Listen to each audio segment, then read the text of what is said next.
اللهم صل على سيدنا محمد يا رب صل وسلم دائما ابدا على حبيبك.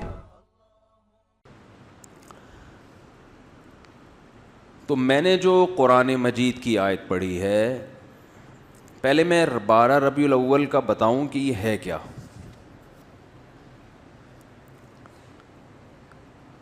12 ربیع الاول نہ تو رسول اللہ صلی اللہ علیہ وسلم کی پیدائش کا دن ہے اور نہ ہی آپ کی وفات کا دن ہے. اس دن کا اسلام میں کوئی سرے سے سر پاؤں ہے ہی نہیں. سمجھ رہے ہیں؟ کچھ بھی نہیں ہے. یہ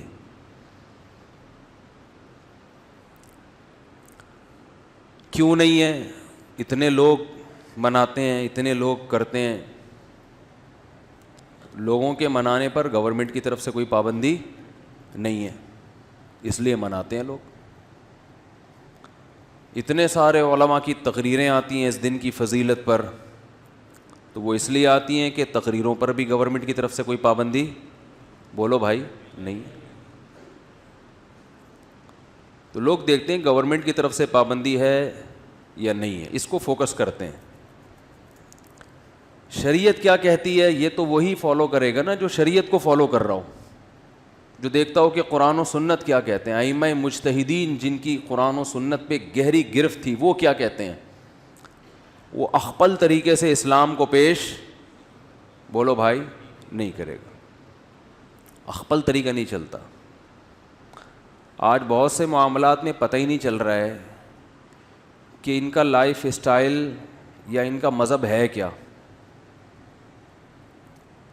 اخپل طریقہ تو ہر ایک کا، بلوچوں کی الگ روایات ہیں، مہاجروں کی الگ ہیں، پنجابیوں کی الگ ہیں، پٹھانوں کی الگ ہیں. تو اخپل کو لے کے چلنا ہے تو پھر تو ہر قوم کا الگ کلچر، ہر قوم کی الگ روایات. اسلام کو دیکھنا ہے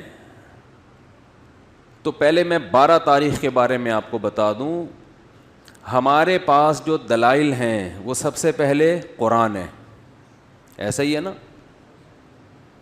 الحمد سے لے کے والناس تک پورے قرآن میں کہیں بھی نہیں لکھا ہوا کہ نبی صلی اللہ علیہ وسلم 12 تاریخ کو پیدا ہوئے تھے.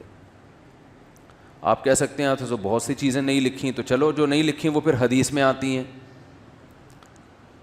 احادیث ہم دیکھتے ہیں تو کوئی ایک صحیح روایت بھی، صحیح حدیث بھی اس بارے میں نہیں ہے کہ آپ صلی اللہ علیہ وسلم 12 ربیع الاول کو پیدا ہوئے. آپ کو معلوم ہے آج کل انگریزی تاریخوں سے عربی تاریخ اور عربی سے انگریزی نکالنا آسان ہے یا نہیں؟ آپ اپنی ڈیٹ آف برتھ لکھیں، گوگل سے پوچھیں کہ جس دن میں پیدا ہوا ہو اس دن اسلامی تاریخ کیا تھی، گوگل بتائے گا کہ نہیں بتائے گا؟ گوگل بتا دے گا بھئی یہ بن رہی ہے. ایک دن کا فرق اس میں ہو سکتا ہے 29 اور 30 کی بیس پہ، یا مفتی منیب صاحب کی وجہ سے یا پشاور کی وجہ سے ایک آدھ دن کا فرق، بولو بھائی، ہو سکتا ہے، اس سے زیادہ نہیں ہوگا. اتنی بات پر پوری امت کا اجماع ہے، صحیح احادیث سے ثابت ہے کہ آپ صلی اللہ علیہ وسلم ربیع الاول میں پیدا ہوئے اور پیر کے دن پیدا ہوئے. اب میں ریاضی کی کیلکولیشن میں جاؤں گا تو بہت لمبا ٹائم ہو جائے گا، تو ریاضی دان سے پوچھ لیں آپ. تو جس سال آپ صلی اللہ علیہ وسلم کی پیدائش ہوئی وہ آپ کی وفات سے 63 سال پہلے تھا. راجح قول کے مطابق 63 سال کی عمر میں آپ صلی اللہ علیہ وسلم کا انتقال ہوا. اور اس سے پچھلے سال آپ نے جو حج کیا وہ حج جمعے کا دن تھا، تو جمعے کے دن 9 ذی الحجہ. اور اس سے اگلے سال آپ صلی اللہ علیہ وسلم کی وفات ہوئی ربیع الاول میں. تو کیلکولیشن کرنا آسان ہو گیا کہ نہیں ہو گیا؟ تو کیلکولیٹ کر کے دیکھیں گے اور 62 سال پیچھے جائیں گے تو کیلکولیشن کے حساب سے 12 تاریخ پیر کے دن، بولو بھائی، نہیں بیٹھ رہی. لیکن چلو کوئی ریاضی دان کھینچ تان کے کچھ 62 کو 63 کر دے, 63 کو 64 کر دے, کچھ کر آ کے چلو فرض کر لو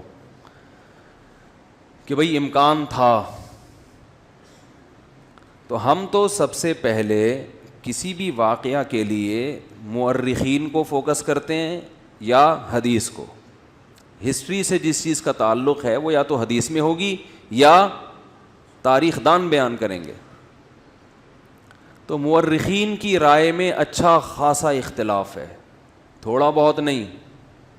ان میں کسی ایک رائے کو ترجیح دینا آپ کے لیے صرف تاریخ کو اگر دیکھو گے تو ممکن نہیں ہے. حدیث کو دیکھو گے تو حدیث میں ہے ہی نہیں. تو اس بات کا امکان ظاہر کیا گیا ہے جو ماہرین محققین کہ 8 یا 9 ربیع الاول کا امکان زیادہ ہے آپ کی پیدائش کا دن ہونے میں. تو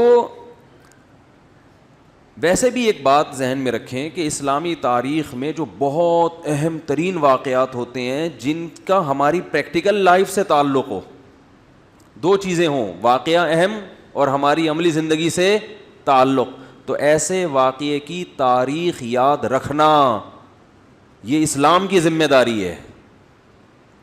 بات آ رہی ہے سمجھ میں؟ یہ کس کی ذمہ داری ہے؟ اسلام کی, کیونکہ اس پہ عمل ہے.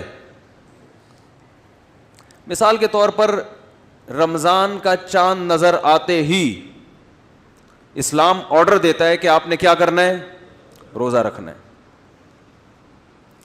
اب ماہرین بھول گئے کہ یہ والا مہینہ ربیع الاول ہے, شوال ہے کہ رمضان ہے, کیلکولیشن کر رہے ہیں, بوکھلا گئے. مورخین کا اختلاف ہو گیا کہ یار یہ رمضان ہے کہ شوال ہے کہ ذی قعدہ ہے کہ ذی الحجہ ہے. تو ہمارے روزے کہاں گئے؟ بولو بھائی, روزے گئے. اب شک کو شبہ کے ساتھ روزہ رکھیں گے کہ یار پتہ نہیں یہ رمضان ہے بھی کہ نہیں ہے. آپ کہہ سکتے ہیں پہلی تاریخ میں تو اختلاف ہوتا ہے کہ فرسٹ رمضان ہے یا نہیں. اس اختلاف کا شریعت نے حل بتا دیا. الصوم یوم یصوم الناس, جس تاریخ کو لوگ سمجھیں کہ پہلی ہے تو وہ کیا ہے؟ پہلی ہے. جس تاریخ کو لوگ سمجھیں کہ پہلی نہیں ہے تو وہ کیا ہے؟ وہ نہیں ہے. اور حکومت کو کا فیصلہ کیا بنا دیا اس میں؟ معتبر. اس کو یوم شک کہا جاتا ہے جس میں انسان کو تردد ہو, تو گورنمنٹ کو یہ اختیار حاصل ہے کہ وہ فیصلہ کر دے. لیکن رمضان ہی مشکوک ہو جائے کہ پتہ نہیں ہے کہ نہیں ہے, یہ الزام کس پہ جائے گا؟ اسلام پہ, معاذ اللہ, اللہ پہ, کہ اللہ نے رمضان کے روزے تو فرض کر دیے لیکن رمضان کی اللہ نے حفاظت نہیں کی. تاریخیں گول مول ہو گئی ہیں, گڑبڑ ہو گئی ہیں. آپس میں اتنے فرقے بن گئے کہ ان فرقوں کی وجہ سے اب تاریخ کا ہی نہیں پتہ چلتا کہ یہ رمضان ہے یا شوال ہے. بیچ میں اتنے فرقے پیدا ہو گئے. تو اللہ نے وہ تمام چیزیں جن کا انسان کی پریکٹیکل لائف سے تعلق ہے ان کی تاریخوں کی حفاظت کس کے ذمے ہے؟ اللہ کے ذمے ہے. وہ کبھی دائیں بائیں نہیں ہو سکتے, کیونکہ پوری امت نے ایک دن رمضان یعنی رمضان کے مہینے میں روزے رکھنے ہیں نا. پتہ چلا جی ان کا رمضان کوئی اور ہے, ہمارا رمضان کوئی اور ہے, اور ہم کنفیوز ہو گئے ہیں اصل رمضان کون سا ہے. تو یہ حفاظت کون کرتا ہے؟ حج ذی الحجہ میں ہوتا ہے. تو ذی الحجہ جب آتا ہے تو ہمیں پوری امت کا اجماع ہے کہ ذی الحجہ جب آئے گا تو واقعی وہ ذی الحجہ ہی ہوگا, کیونکہ اس کے تواتر کے ساتھ اس کی حفاظت کی گئی ہے. اس میں اختلاف نہیں پیدا ہونے دیا اللہ نے, جیسے قرآن میں اختلاف نہیں ہے. پوری امت کا قرآن ایک ہے یا نہیں ہے؟ گرین کیا وائٹ کیا, زور سے آمین, آہستہ آمین, جتنا بھی لبرل ہوگا بولے گا قرآن یہی ہے. کیونکہ اسی میں اختلاف ڈل جاتا تو پھر ایک عامی آدمی کہتا ہے اللہ مجھے کیا پتہ چلے گا کہ تو نے قرآن میں نظر کی حفاظت کا حکم دیا یا نظر اٹھانے کا, کیونکہ اس کے پاس جو قرآن ہے اس میں کچھ اور لکھا ہوا ہے, ادھر کچھ اور لکھا ہوا ہے, پتہ ہی نہیں چلتا. تو پھر یہ اسلام میں ایک فالٹ ہونے کی علامت ہوتی معاذ اللہ کہ یہ فالٹ کس کا ہے؟ بولو بھائی, معاذ اللہ, یہ پھر اسلام کا فالٹ ہوتا کہ اس کو پتہ ہی نہیں ہے. عید الفطر کے دن کچھ احکامات ہیں. کیا ہے؟ روزہ رکھنے کی آپ کو اجازت نہیں ہے. ایک دن اسلامی تاریخ میں ایسا بھی آتا ہے, اس دن آپ کو غسل کرنا ہے. جو پورے سال نہیں نہائے ہوتے وہ سروس کرواتے ہیں اپنی. اس دن آپ نے مسجد میں آنا ہے, تکبیر کہنی ہے, 2 رکعت پڑھنے ہیں, شکرانے, عید مبارک. تو وہ پوری امت کا اجماع ہے کہ وہ کون سی شوال ہے؟ فرسٹ. اس میں اللہ نے اختلاف نہیں ڈالا, کیوں فرسٹ ہے. ایسا نہیں کہ کسی فرقے کے نزدیک 5 شوال ہے, کسی فرقے کے نزدیک 6 شوال ہے, کسی فرقے کے نزدیک 3. یہ چیزیں اتنی تواتر کے ساتھ بیان کر دی گئی ہیں کہ اس میں اللہ نے ذمہ داری لیے گویا کہ میں اس میں امت میں اختلاف پیدا نہیں ہونی. تو بیسک ہے نا, بیسک میں ہی ہو گیا تو یہ عامی آدمی غیر مسلم تو پاگل ہو جائے گا. اور تمہارا تہوار کون سا, میں تو یہی سمجھ میں نہیں آ رہا, کیا خیال ہے؟ وہ تو پاگل ہو جائے گا نا. اسلام کے 5 ارکان ہیں, ان میں نماز ہے, نمازوں کے اوقات میں اختلاف نہیں ہے. اختلاف اگر ہے بھی تو افضلیت کا. سب کو پتہ ہے ابھی ظہر کا وقت ہے, ساری دنیا میں جب یہ ٹائم آئے گا تو کون سا وقت ہوگا؟ ظہر کا. تو جو بیسک چیزیں ہیں جن کا ہماری پریکٹیکل لائف سے ان تاریخوں کا تعلق, اور قرآن میں اللہ نے فرمایا قل ہی مواقیت للناس والحج, چاند کی جو منزلیں ہیں ہم نے لوگوں کے عبادتوں کے اوقات کے لیے متعین کر دی ہیں. چاند کا گھٹنا بڑھنا, 12 مہینے, یہ سب کیونکہ اسلامی عبادتوں کا ان سے تعلق ہے. تو اگر 12 ربیع الاول کے دن اسلام کا کوئی حکم اس دن سے وابستہ ہوتا کہ نبی کی پیدائش پہ تم نے یہ کرنا ہے, تو اس پیدائش کے دن میں اللہ کوئی کنفیوژن نہ رکھتا, وہ تمام امت کا اتفاق ہوتا. بخاری مسلم کی صحیح حدیثیں ہوتی تواتر کے ساتھ کہ آپ صلی اللہ علیہ وسلم 12 تاریخ ہی کو پیدا ہوئے ہیں, جبکہ ہمیں اس بارے میں ایک حدیث بھی صحیح بولتے کیوں نہیں بھائی؟ نہیں. اب لوگ مجھے کہتے ہیں اس کی کیا دلیل ہے کہ ایک بھی صحیح حدیث نہیں ہے. جو دعویٰ کرتا ہے دلیل اس کے ذمے ہوتی ہے, جو انکار کرتا ہے دلیل اس کے ذمے بولو نہیں ہوتی. میں نے 70 بھائی کو 1 لاکھ روپے دیے, وہ پی گئے. اللہ معاف فرمائے, کچھ 70 بھائی بیٹھے ہوں تو ان کے علاوہ کی بات کر رہا ہوں. وہ میرے خلاف عدالت میں کیس کیا, میں نے ان کے خلاف عدالت میں کیس کیا, انہوں نے 1 لاکھ روپے لیے ہیں. 70 بھائی نے کہا نہیں لیے. عدالت گواہ کس سے مانگے گی؟ دلیل مجھ سے کہ تم نے جو دیے اس کی کیا دلیل ہے.